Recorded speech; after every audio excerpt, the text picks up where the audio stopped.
Picture a map of the world, redrawn 1,000 times over 5,000 years. Borders bleed like ink in water. Kingdoms swell into empires.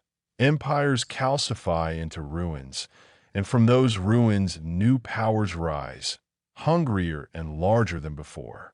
Somewhere in that endless redrawing, a handful of names climb higher than all the rest. Persia, Rome, the Mongols, Spain, Britain, each claiming, in its own moment, to rule more of the earth than any power before it. But biggest is a deceptive word. Biggest by land, by population, by the reach of its ships, or the permanence of its laws. The answer changes depending on how you measure, and depending on the answer, an entirely different empire wins. This is the story of the largest empires in human history, told side by side, moment by moment, so their true scale can finally be understood, not through myth, not through legend, but through the cold arithmetic of maps, censuses, and conquest.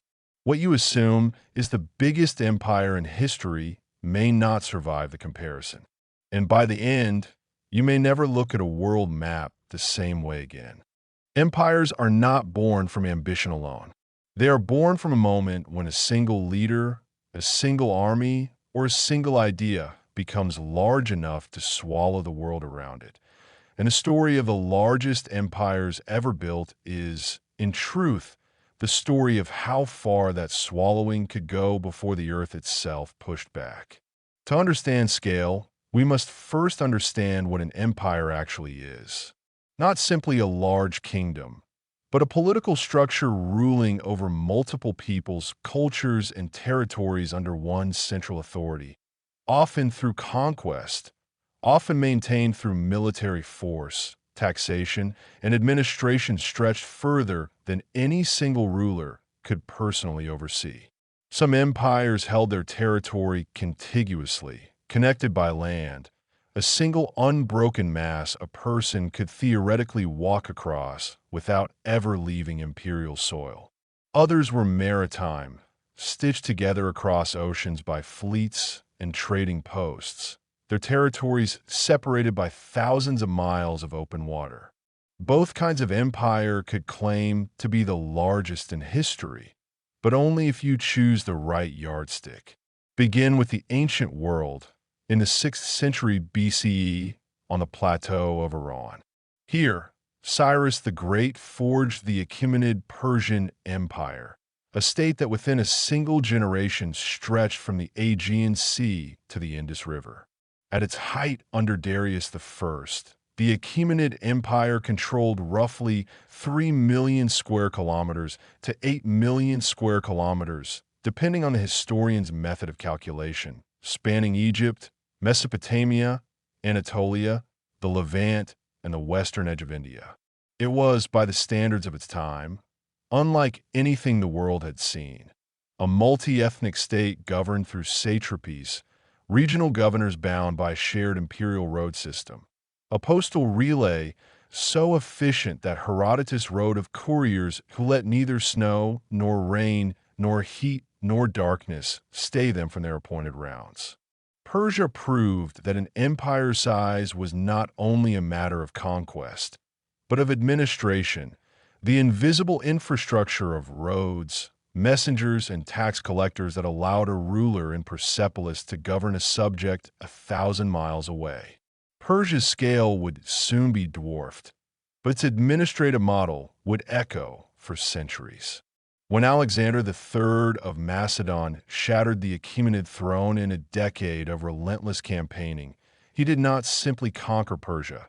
He inherited its bureaucratic skeleton and stretched it even further, briefly ruling from Greece to the Punjab before his death, fractured the conquest into rival successor kingdoms.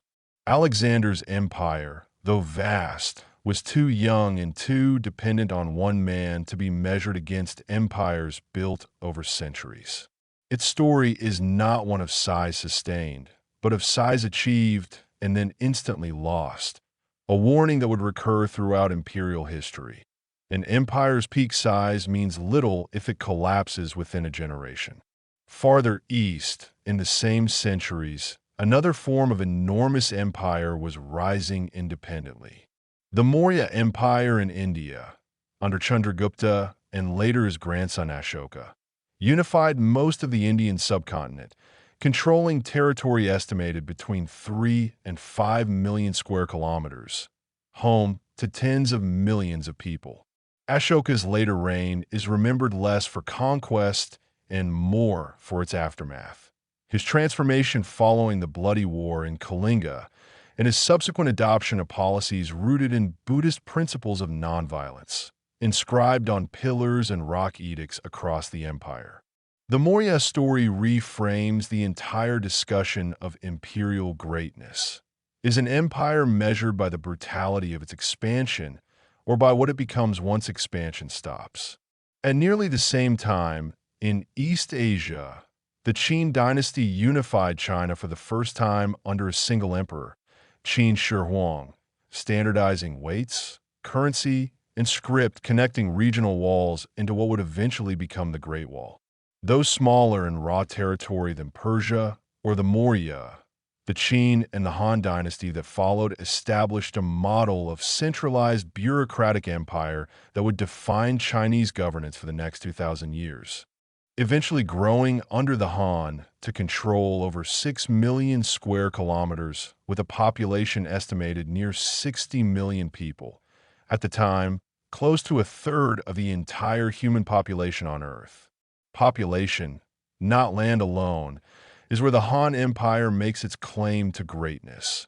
An empire's size is not only how much ground it covers, but how many lives it holds. Centuries later, Rome would take the discussion of size into new territory, not necessarily the largest by land area among ancient empires, at its height around 5 million square kilometers under Trajan in the early 2nd century CE, but arguably the most integrated, the most enduring in cultural memory, and the most studied model of imperial governance in Western history. Rome's empire stretched from Britain to Mesopotamia, from the Rhine to North Africa, unified not merely by conquest but by roads, aqueducts, law, and a shared Latin administrative culture that outlived the empire itself by more than a millennium. Roman law, Roman engineering, and the Latin language would shape Europe long after the Western Roman Empire collapsed in the 5th century CE, proof that an empire's true size can be measured not only in square kilometers at its peak, but in the centuries of influence it leaves behind. While Rome declined in the West, a new form of expansive power rose in the 7th century out of the Arabian Peninsula. Following the death of the Prophet Muhammad, the Rashidun and then Umayyad Caliphates expanded with extraordinary speed, and by the early 8th century, the Umayyad Caliphate controlled the contiguous empire stretching from the Iberian Peninsula in the west to the Indus Valley in the east, an empire that, at over 11 million square kilometers, briefly rivaled or surpassed anything the ancient world had produced. This was one of the fastest territorial expansions in history, achieved in barely a century, unifying an enormous diversity of peoples, languages, and former imperial territories, Roman, Persian, Visigothic, Berber, under a single caliphate and a shared emerging Islamic administrative and legal framework. When the Abbasid Caliphate succeeded the Umayyads, the center of gravity shifted to Baghdad, ushering in a golden age of science, mathematics, medicine, and translation that preserved and expanded upon Greek, Persian, and Indian scholarship at a scale unmatched anywhere else in the world at that time. Then came an empire that would, by pure contiguous land area, exceed every empire discussed so far combined, the Mongol Empire. In the early 13th century, Genghis Khan united the nomadic tribes of the Central Asian steppe and unleashed a campaign of conquest unlike anything the world had witnessed. Within decades, the Mongol Empire stretched from the Sea of Japan to the plains of Hungary, from Siberia to the Persian Gulf, an empire estimated at 24 million square kilometers at its height under Genghis Khan's grandsons, roughly 16% of the entire land surface of Earth, making it, to this day, the largest contiguous land empire in human history. The Mongols achieved this not through superior numbers, but through devastating cavalry mobility, psychological warfare, disciplined command structures, and a ruthless willingness to annihilate cities that resisted while richly rewarding those that surrendered. And yet the Mongol Empire's staggering size came with staggering consequences. The destruction of cities across Central Asia and the Middle East, the death toll from Mongol campaigns estimated by some historians in the tens of millions, and the empire's eventual fragmentation into competing khanates within a century of its founder's death. But its unintended legacies were profound. The Pax Mongolica reopened and secured the Silk Road for the safest overland trade Eurasia had ever known, facilitating an exchange of goods, technology, and ideas between China, Persia, and Europe that helped set the stage for the later age of global exploration. As the Mongol khanates fractured and weakened, new powers rose from their remnants. In Anatolia, the Ottoman Empire emerged from a small frontier principality into a dominant Islamic power, eventually conquering Constantinople in 1453 and ending the Byzantine Empire's thousand-year existence.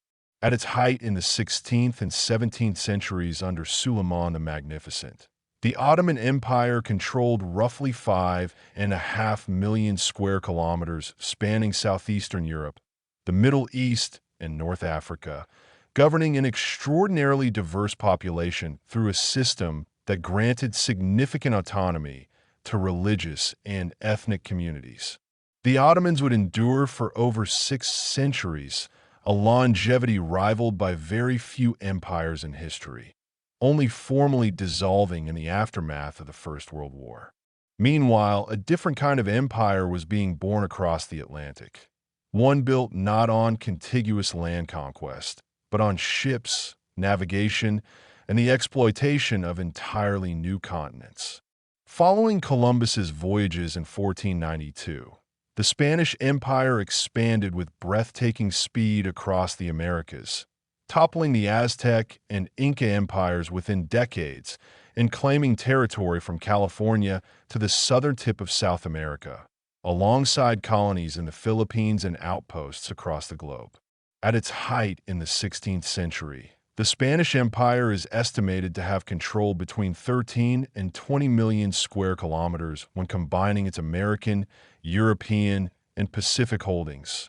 For a time, the first empire in history on which, quite literally, the sun never set, since its territories spanned enough longitudes that daylight touched some part of its domain at every hour. Spain's empire, however, reveals a different truth about imperial size. Vast territory extracted through devastating violence and disease against indigenous populations, whose numbers in the Americas collapsed by staggering percentages within a century of contact, one of the most catastrophic demographic events in recorded history. Size, once again, cannot be separated from cost. Portugal, though smaller in territory than Spain, built the first truly global trading empire, establishing coastal forts and colonies from Brazil to Africa to India to Macau, prioritizing maritime trade routes over deep territorial control, a model that Spain's rivals would soon adapt and surpass. By the 17th and 18th centuries, the Dutch and French empires expanded their own overseas holdings, but it was Britain that would ultimately eclipse every empire that came before it, in at least one critical measure. The British Empire, built gradually from the 16th century onward through trading companies, naval dominance, and colonial administration, reached its absolute peak in the early 20th century, controlling approximately 35.5 million square kilometers, roughly a quarter of the entire land surface of the Earth, and ruling over an estimated 412 million people, close to a quarter of the world's population at the time. Britain's empire spanned every inhabited continent, famously described as the empire on which the sun never sets, a description now applied more durably to Britain than it had been to Spain 3 centuries earlier. Britain achieved this scale primarily through naval supremacy, the East India Company's transformation from trading enterprise into de facto governing authority over the Indian subcontinent, and a combination of direct colonial rule and indirect protectorates and dominions spanning Canada, Australia, large portions of Africa, and territories across Asia and the Caribbean. Here the comparison reaches its sharpest turning point. If greatness is measured by pure land area, the Mongol Empire's contiguous mass of 24 million square kilometers still stands as the largest single unbroken territory any empire has ever controlled by land alone. But if greatness is measured by total territory, including overseas holdings, the British Empire's 35.5 million square kilometers surpasses even the Mongols, making it the largest empire in history by total area. If greatness is measured by population under direct rule relative to the world's total population at the time, the Han Dynasty and the British Empire both make extraordinary claims, each governing roughly a quarter of humanity in their respective eras. And if greatness is measured by longevity and enduring cultural transformation, Rome and the Ottomans, each enduring for centuries and reshaping law, language, religion, and governance long after their armies stopped marching, offer the strongest case of all. The consequences of these empires did not end when their armies retreated or their capitals fell. Roman law underpins legal systems across modern Europe and Latin America. The Islamic Caliphate's preservation and expansion of mathematics, astronomy, and medicine underwrote the European Renaissance centuries later. The Mongol Empire's trade corridors accelerated the transfer of gunpowder, printing, and navigational knowledge between East and West. Spanish and Portuguese colonization permanently altered the linguistic and demographic makeup of two entire continents. British colonial administration left behind legal systems, railway networks, and, most consequentially, arbitrary borders across Africa and the Middle East that continue to shape conflicts to this day. Every so-called biggest empire left scars and structures still visible on the modern map, whether in the language spoken in a former colony, the religion practiced across a former caliphate, or the disputed border drawn by a colonial administrator who had never set foot in the region they were dividing. What, then, does it mean to call an empire the biggest in history? It depends entirely on the question being asked. By raw contiguous land, the Mongols. By total territory across oceans, the British. By population governed relative to their era, the Han and the British again. By duration and lasting legal and cultural influence, Rome and the Ottomans. By the speed of expansion, the Umayyad Caliphate and the Mongols. By demographic and human cost, Spain's American conquest and the Mongol campaign stand as some of the deadliest expansions ever recorded. There is no single answer, no single throne atop a single hierarchy of greatness, only a set of overlapping, sometimes contradictory measurements, each one revealing something different about what it truly means for a human civilization to expand beyond the limits of a single people, a single language, and a single ruler's ability to see the edges of what he commands. And perhaps that is the final lesson these empires leave behind. Every one of them, no matter how vast, no matter how permanent it seemed to the people living inside it, eventually contracted, fractured, or fell. The Mongol Khanates splintered within a century. Rome's western half collapsed after 400 years. Spain's American holdings broke away in a wave of independence movements in the early 19th century. The British Empire, the largest in total territory the world has ever known, dissolved within decades of its 20th century peak its colonies gaining independence one after another until barely a handful of small territories remained under British administration.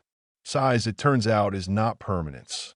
The biggest empire in history, by whichever measure you choose, was still, in the end, temporary, a reminder that every line on every map, no matter how confidently drawn, is only ever borrowed from history, waiting to be redrawn again.